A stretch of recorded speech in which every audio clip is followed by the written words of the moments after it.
Assalamualaikum warahmatullahi wabarakatuh. Alhamdulillahirrabbilalamin. Bagaimana kabarnya anak-anakku semua? Sehat ya? Di rumah tetap semangat? Alhamdulillah. Di sini kita akan belajar lagi mata pelajaran fikih. Babnya lanjutnya yang kemarin ya. Pentingnya adzan dan iqamah. Di sini, sebelum kita tahu bagaimana pentingnya adzan dan iqamah, kita terlebih dahulu harus mengetahui apa itu adzan.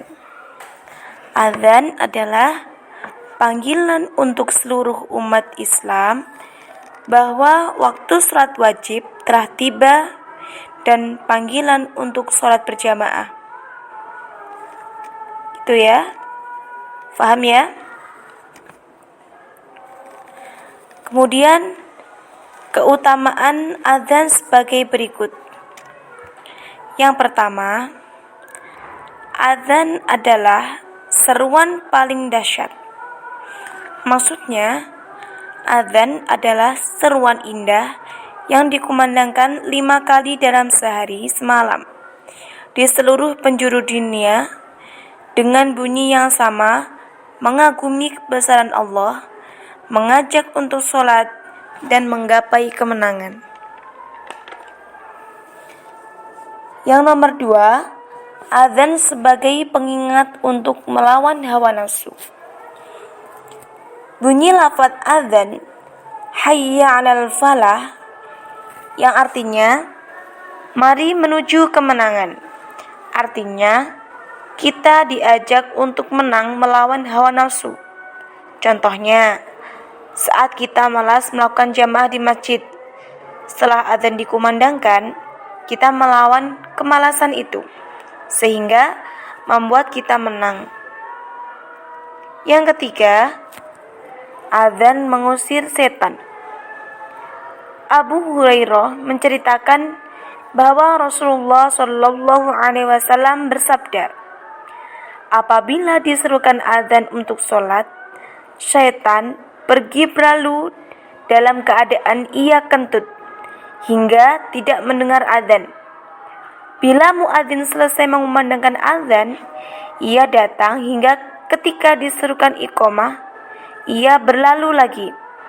Hadis riwayat Bukhari Muslim. Nomor 4, pahala memiliki pahala yang sangat besar.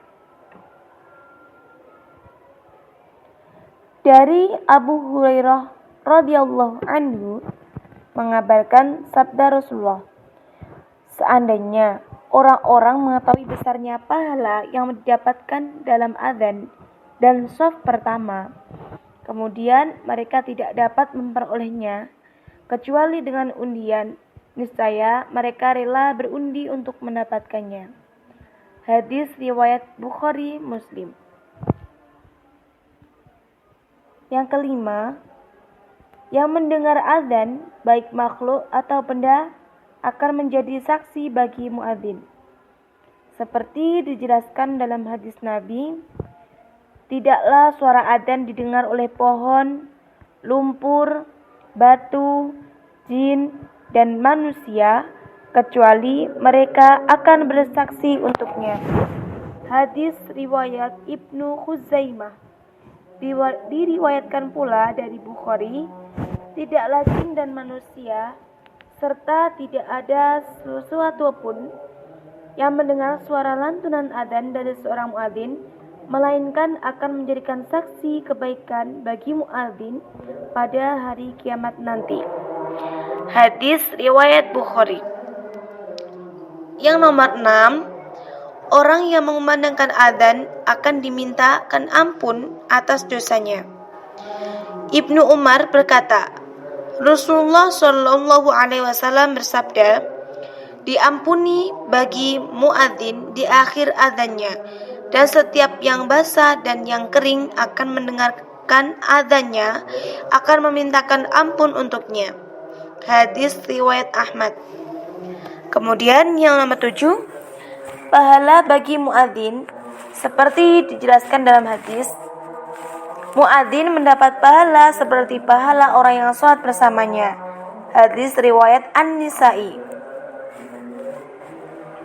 Maksudnya adalah ketika muadzin mengumandangkan azan dan banyak orang yang berdatangan ke masjid karena panggilan azan itu, maka muadzin mendapatkan keutamaan pahala orang-orang yang datang untuk sholat bersamanya. Nomor 8, leher muadzin akan dipanjangkan di hari kiamat. Seperti yang dijelaskan dalam hadis Nabi, para muadzin adalah orang yang lehernya panjang pada hari kiamat. Hadis riwayat Muslim.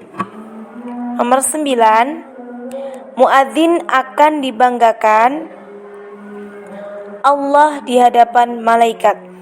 Seperti yang dijelaskan dalam hadis, Tuhanmu takjub kepada seorang penggembala domba di puncak bukit gunung. Dia mengumandangkan azan untuk sholat, lalu dia sholat. Maka Allah Subhanahu wa Ta'ala berfirman, lihatlah hambaku ini, dia mengumandangkan azan dan iqamat untuk sholat. Dia takut kepadaku. Aku telah mengampuni hambaku dan memasukkannya ke dalam surga. Hadis riwayat Abu Dawud dan An-Nasa'i. Nomor 10, para muadzin akan dimasukkan oleh Allah ke dalam surga. Baik, itu tadi anak-anakku keutamaan azan. Jadi anak-anakku semua, Ustazah harap anak-anakku di rumah juga bisa mengumandangkan azan di masjidnya masing-masing. Ya, siap? Tetap semangat ya belajar di rumahnya. Tetap bantu orang tua, tetap mengaji, tetap belajar. Santri Al-Kausar, hebat, hebat, hebat. Allahu Akbar. Sekian. Wassalamualaikum warahmatullahi wabarakatuh.